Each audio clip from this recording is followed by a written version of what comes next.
สียดายเด้อดีต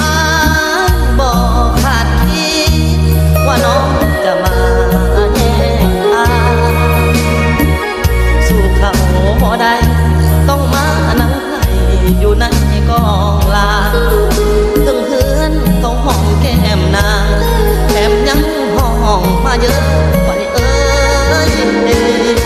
หัวอกเอานอเหมือนดังต่อไฟใหม่แนมเห็นเขาป้อนไข่คือเห็นใส่ใจหายนี่แท้